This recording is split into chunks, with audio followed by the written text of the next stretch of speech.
cada um de nós aqui presente, neste dia especial. Toda a cristandade comemora essa data tão marcante. E nós não poderíamos ficar de fora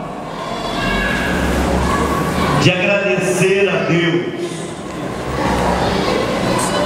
por ter tido misericórdia de nós e pela sua grande e extensiva misericórdia. Ele sacrificou o seu próprio filho, entregou o seu filho. Seu filho deixou toda a glória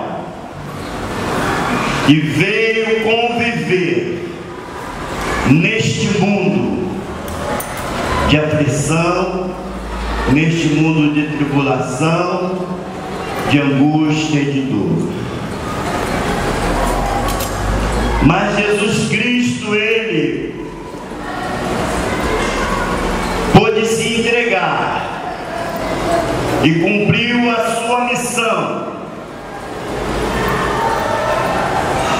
Processo do nascimento, todos sabem como foi difícil. E logo que inicia o seu ministério, ele começa a jejuar, orar, consagrar. Logo foi tentado pelo diabo. O diabo foi e começou a oferecer as coisas deste mundo, mas ele estava bem firme, ele estava bem convicto que realmente, verdadeiramente, ele sabia que ele era o Filho de Deus. Mas o diabo desafia, o diabo quer colocar dúvida. E chega a Jesus, depois dele ter jejuado 40 dias e 40 noites, e chega para Jesus e diz: olha, se verdadeiramente tu és o Filho de Deus, faça com que essas pedras se transformem em pães e coma. E Jesus usa a palavra, Jesus conhece bem a palavra, e Jesus pôde ir dentro da palavra e dizer: nem só do pão vive o homem. Mas mesmo assim Satanás continua com as suas afrontas. Então o diabo transportou a cidade santa e colocou sobre o pináculo do templo e disse: se tu és o Filho de Deus, lança-te daqui abaixo, porque está escrito: aos teus anjos dará ordem a teu respeito, e tomar-te-ão nas mãos, para nunca tropeces em alguma pedra. Jesus responde também dentro da palavra. Disse Jesus: também está escrito: não tentará o Senhor teu Deus. Mas ele é insistente, ele continua insistindo com o mestre. E novamente transportou o diabo a um monte muito alto e mostrou-lhe todos os reinos deste mundo e a glória dele. E ele diz: tudo isto te darei, se prostrado me adorares. Então Jesus disse: vai-te, Satanás, porque está escrito: ao Senhor Deus adorarás, e só a Ele servirás. Quantos são servidores de Cristo nesta noite? Nós estamos felizes porque nós servimos ao Senhor que tudo pode, E a gente sabe que desde o início a tarefa do Senhor não foi fácil, mas Ele tinha uma missão aqui na terra, e Ele veio aqui por amor a todos nós. Ele veio exatamente para nos resgatar da maldição eterna. E por isso, por onde quer que Ele andava, Ele tinha o cuidado de orientar, de abençoar, de ensinar. Nós vamos ver ensinando a oração do Pai Nosso. Ele está exatamente nos admoestando, nos ensinando como vencer o poder do mal. Ele estava, em outras palavras, dizendo que no mundo nós teremos aflições, mas deveríamos sempre estar animados, porque Ele estava aqui para vencer o mundo. E nunca nada é muito fácil, mas Ele estava aí.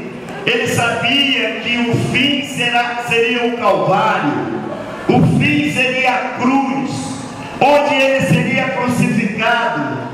Mas Ele não deixou de fazer o bem, Ele não deixou de chamar a atenção que nós não devemos julgar. Aquele que não quer ser julgado também não deve julgar. Ele dizia que devemos não fazer acepção de pessoas. Todos nós somos iguais, e todos nós precisamos da misericórdia de Deus. E Ele estava aí, anunciando, caminhando. O seu final seria Jerusalém, aonde tudo estaria acontecendo. E Ele sabia que Ele era o ungido de Deus, e por isso Ele demonstrou o seu amor, Ele demonstrou o seu talento. Ele não teve dificuldade de perdoar, Ele não teve dificuldade quando aquela mulher pecadora, ela foi pega em pleno ato do adultério. Mas quando ela corre, os seus algozes, eles estavam com pedras bem aguçadas. Eles queriam apedrejá-la. Mas quando ela corre em direção do Mestre, ela encontra o Senhor, que é a solução para todas as dificuldades. E quando ela está diante do Mestre, os acusadores chegam com as pedras na mão, mas eles agora, eles querem talvez nem atingir a mulher, mas eles queriam a ocasião contra o próprio Jesus Cristo. E naquele momento eles acusam. O diabo é acusador, ele está sempre mostrando o seu erro, o seu pecado, ele está sempre trazendo problemas e angústia para você. E Jesus, então, ele na oração, ele disse que deveríamos orar para que o Senhor nos livrasse do mal, nos livrássemos do mal. Mas aquela mulher estava diante daqueles homens que estava esperando a ordem para Jesus atirar a primeira pedra. E Jesus fala: aquele que não tiver pecado, seja o primeiro a atirar a pedra. E eles então sabiam com quem estava falando. Ele sabia que Jesus era o Filho de Deus verdadeiramente, mas eles estavam ali exatamente a serviço de Satanás. Existem tantas pessoas que, ao invés de servirem a Deus, servem os príncipes das trevas, servem o príncipe do mal. E essas pessoas são pessoas traiçoeiras, são pessoas que procuram fazer o mal, eles procuram descobrir o mal quando eles estão cheios de maldade, eles estão cheios de erros. querem acusar os outros. E Jesus condena essa prática. Jesus condena essa prática. E Jesus estava ali, ele continua escrevendo na areia. Algumas pessoas dizem que ele estava escrevendo os 10 mandamentos. E alguns até dizem que quando eles estavam olhando os 10 mandamentos, e quando chegou aquela parte, não matarás, eles começaram a deixar as pedras caírem. E eles começaram a sair. E todos eles foram embora. E Jesus então fala com aquela mulher: mulher, cadê os teus acusadores?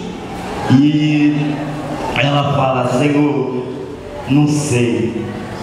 E Jesus fala: olha, se ninguém te condena, eu também não te condeno. Vai e não peques mais. E Jesus continua fazendo milagre. Jesus continua fazendo prodígios. Jesus continua cumprindo a sua missão. João Batista, o precursor de Jesus, está apavorado, porque ouve falar que o Messias tinha chegado, e ele não sabia se verdadeiramente era o Messias. Então ele manda 2 discípulos: vai lá, questiona, pesquise, vê se verdadeiramente é Jesus Cristo. E Jesus Cristo somente respondeu assim: olha, diga a João Batista que os cegos veem, os surdos ouvem, os paralíticos pela glória de Deus. Aleluia! A glória de Deus chegou até nós e está entre nós. Mas ele tinha uma missão de chegar à cruz. Eu posso imaginar Deus testando Abraão. Ele pede a Abraão seu filho. E Abraão agora, ele tinha que decidir entre obedecer e desobedecer. Mas Abraão, depois de alguns altos e baixos da sua vida, ele entendeu que obedecer a Deus é muito melhor. Ele entendeu que Deus sempre tem a solução. Ele entendeu que valia a pena obedecer a Deus. Mas eu posso imaginar aquela via dolosa de Abraão junto com Isaac. Ali Isaac com a lenha no ombro, Abraão com o cutelo com fogo para o sacrifício, que seria o sacrifício do seu próprio filho, a pedido do próprio Deus. Eu posso imaginar o diabo sussurrando no ouvido de Abraão: está vendo que Deus é esse? Olha, você teve uma prova para ter um filho, não foi fácil, a tua mulher é estéril. Depois de tanto tempo, quando você tem um filho, que Deus é esse? Eu quero que você levante a mão e diz: Deus é amor. Deus é amor. Eu tenho convicção que Deus é amor. Mas eu posso ver um teste. Deus estava testando a sua própria condição, porque Deus sabia que não seria fácil. Mas Deus testa em Abraão, e Abraão finalmente chega o local, e ele estava decidido a obedecer a Deus. Eu sei que não é fácil, mas Abraão estava decidido. Mas no momento em que Abraão prepara todo o holocausto, e na hora do sacrifício, o Deus provedor, ele pôde prover um lugar para Isaac. Eu quero que você levante a mão e diz: o Deus provedor está aqui. O Deus provedor está aqui. Aleluia! Quando tudo parece impossível, aleluia, Deus age. Deus está agindo nesta noite aqui, meu irmão. Não tenha dúvida que Deus está agindo na sua vida, na sua família. Família é um projeto de Deus. Aleluia. Deus estava testando a Abraão. Mas lá na Via Dolorosa, lá quando Jesus carregando a sua cruz, e quando ele chega exatamente no local onde seria crucificado, ele pôde até: Deus meu, por que me desamparaste? O véu do templo se rasgou, a luz se fez treva. Neste momento, Deus estava reunindo as mentiras, os pecados da humanidade. Ele estava colocando essa carga toda em cima de Jesus Cristo.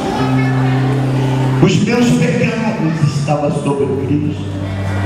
Os pecados da humanidade estavam sobre Jesus Cristo. E Jesus Cristo sente o peso do pecado. Ele que nunca havia pecado. E neste momento, ele clama: Deus meu, ele se sentiu só. Por que me desamparaste? Mas aquele momento passou, e ele pode dizer: tudo está consumado. A minha liberdade, eu não preciso mais fazer sacrifício. Jesus Cristo deu a sua vida por mim, pecador. Ele entregou a si mesmo por minha culpa, por minha causa.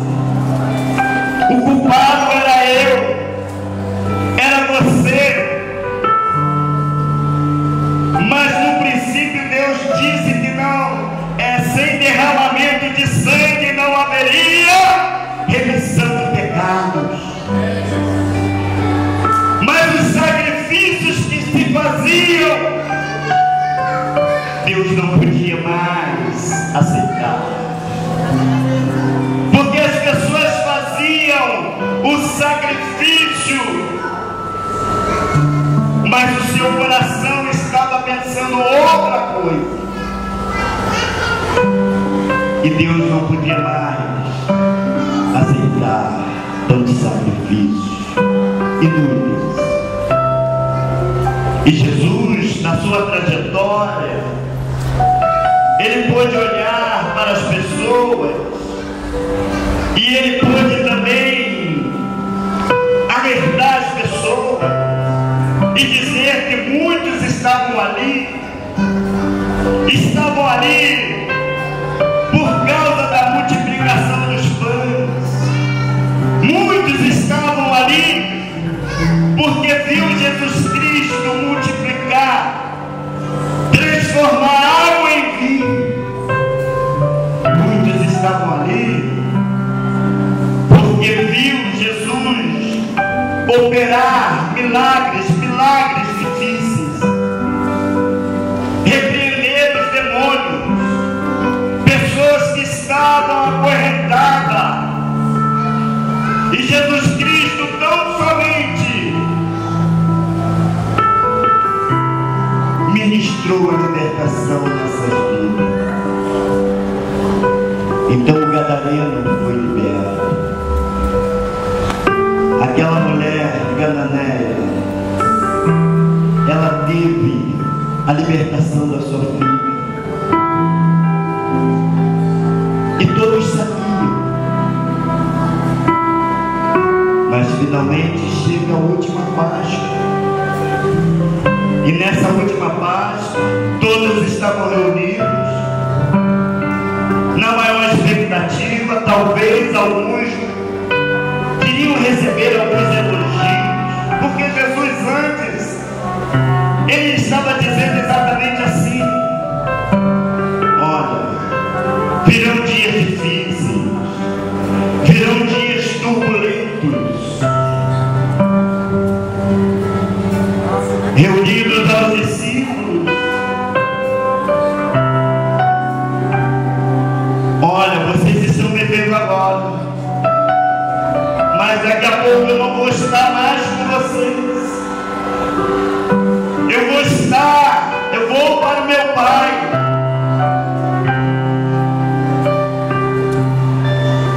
De repente, Pedro, Senhor, está falando besteira. Pedro, tão abençoado, quando Jesus pergunta: que dizem os homens quem eu sou? Pedro, logo imediatamente ele diz: tu és o Cristo. Tu és o Cristo. E Jesus, aleluia, por essa Pedro. E sobre essa pedra edificarei a minha igreja. E o poder do inferno não vai prevalecer contra a minha igreja.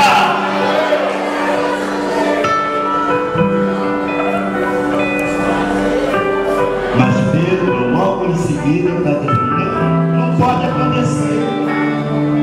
E Jesus repreende: olha, sai, Satanás. Sai. Precisamos ter cuidado o que falamos. Não podemos nos envaidecer de acharmos saber tudo.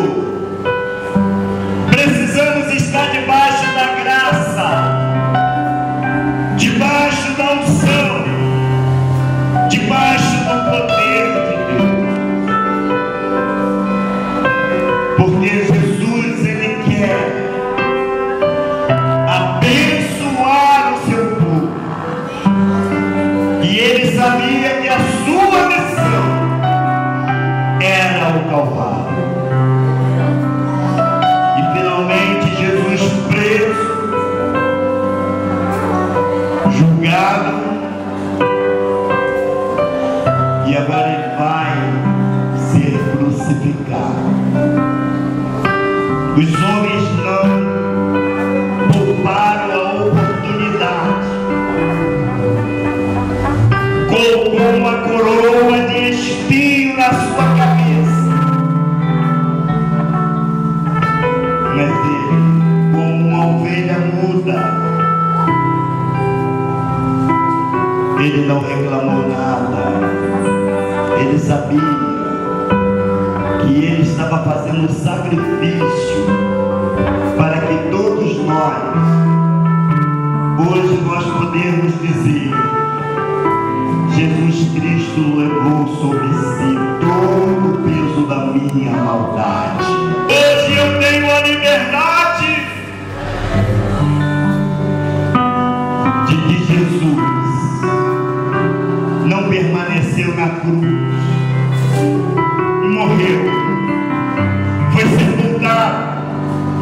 A cruz não conseguiu,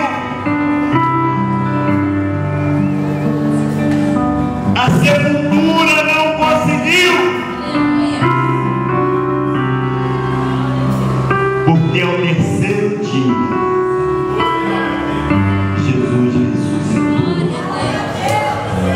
Ele está vivo, ele está vivo, ele está vivo, ele está vivo dentro do meu coração, ele está vivo dentro do seu coração, ele está vivo e reina. Aqui é o lugar dele reinar. Ele pode reinar no meu coração, ele pode reinar na sua vida, ele pode reinar na sua igreja.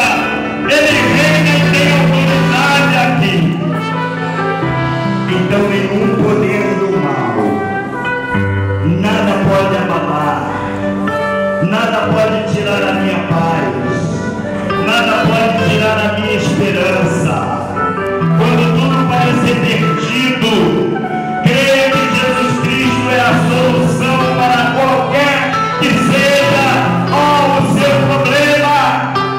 Eu quero te dizer que Jesus Cristo, Ele nos dá autoridade quando nós cremos que Ele é o Senhor.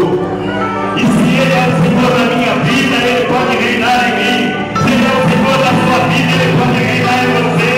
Deixa Ele reinar na tua saúde, deixa Ele reinar no teu salário, deixa Ele reinar em toda a sua vida. Deixa Ele reinar em qualquer situação, que Ele vai colocar tudo no lugar. Você crê na palavra que eu estou dizendo? Se você crê, você tome posse que Jesus Cristo, Ele está aqui. Nós estamos felizes, alegres, porque Ele não permaneceu na sepultura ao terceiro dia, quando aquelas mulheres foram com a intenção de colocar ungüentos, de embalsamá-lo. O túmulo estava vazio. Elas ficaram assustadas. E lá tinha um anjo. O anjo resplandecia e dizia: eu sei o que vocês vieram fazer aqui, mas ele não está aqui, ele já ressuscitou.